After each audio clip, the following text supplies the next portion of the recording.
नमस्कार सगळ्यांना. रसोई regular with विनीतामध्ये तुमचं स्वागत आहे. तर इथे बघू शकता तुम्ही एकदम गोल मटोल टम्म फुगलेले असे हे मिक्स पिठाचे आप्पे बनवून तयार झालेले आहेत. आमच्या इकडे सोलापूरमध्ये ना ह्याला मिक्स पिठाचे बोंडेसुद्धा म्हणतात. तर हे बोंडे ना एकदम खायला अप्रतिम होतात आणि मिक्स पिठाचे असल्यामुळे हे पौष्टिकसुद्धा आहेत. हे सकाळच्या नाश्त्यामध्ये मी हे बोंडे बनवलेले. हवं तर तुम्ही हे मुलांना टिफिनमध्ये सुद्धा देऊ शकता. एकदम पौष्टिक असे हे बोंडे बनवून तयार होतात. त्यासाठी सगळ्यात आधी काय करायचं आहे, 1-1.5 कप मी इथे गव्हाचं पीठ घेतलेलं आहे. त्यामध्ये 1 कप बेसन पीठ घ्यायचं आहे, अर्धा कप तांदळाचं पीठ घ्यायचं आहे आणि अर्धा कप ज्वारीचं पीठ घ्यायचं आहे. त्यामध्ये ना इथे बारीक चिरलेला मी कढीपत्ता घेतलेला आहे, बारीक चिरलेला कोथिंबीर आणि एक बारीक चिरलेला कांदा. हवं तर तुम्ही यामध्ये बीट आणि गाजरसुद्धा मिक्स करू शकता. आणि ह्यामध्ये ना मी इथं अद्रक आणि हिरवी मिरचीचा जो ठेचा असतो तो 1 चमचा घेतलेला आहे, अर्धा चमचा हळद, जिरे घेतलेला आहे अर्धा चमचा, ओवा घ्यायचा आहे 1 चमचा, हातामध्ये छान व्यवस्थित चोळून घ्यायचे, 1 चमचा लाल तिखट, चवीनुसार मीठ आणि 1 चमचा मी इथे पांढरे तीळ घेतलेले आहेत.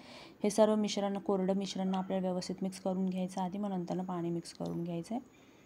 तर अशा पद्धतीने हे कोरडं मिश्रण ना मिक्स करून घेतलं आणि त्यामध्ये थोडं थोडं पाणी मिक्स करून आपल्याला हे बोंड्याचं मिश्रण तयार करायचं आहे. त्यामध्ये ना मी इथे एक अर्धा कप दहीसुद्धा मिक्स केलेलं आहे. दह्यामुळे ना बोंड्याला खूप छान चव येते. आणि हे आपलं बोंड्याचं मिश्रण तयार करायचं थोडं थोडं पाणी ॲड करून. आणि मिश्रण तयार झाल्यानंतर एक 10 मिनटासाठी आपल्याला रेस्ट करायला ठेवायचं आहे.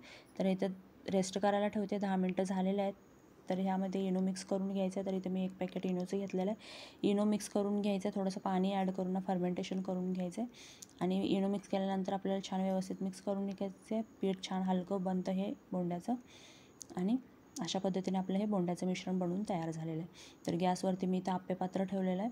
त्याला छान तेल पुसून घ्यायचं आहे, जेणेकरून बोंडे आपण त्यामध्ये ओतल्यावर चिटकायला नाही पाहिजे म्हणून. छान तेल पुसून झाल्यानंतर आपल्याला 2-2 चमचे प्रत्येक साच्यामध्ये ना 2-2 चमचे आपल्याला बोंड्याचं मिश्रण काढून द्यायचं आहे. तर अशा पद्धतीने प्रत्येक साच्यामध्ये ना 2-2 चमचे मी इथे मिश्रण बोंड्याचं काढून घेते. आणि प्लेट झाकून आपल्याला एक 5 मिनटं ना वाफवून घ्यायचं आहे. तर इथं 5 मिनटं झालेले आहेत, छान वाफलेले आहेत बोंडे. तर हे व्हिडिओ करताना काय झालं, माझ्याकडून मोबाईलचा जे ब्राईटनेस असतं ना तो कमी झाला, तो मला कळलाच नाही आणि तसा शूट झालेला आहे. इथं जरा अंधार अंधार दिसतोय. तर अशा पद्धतीने पलटून घ्यायचं आपल्याला हे.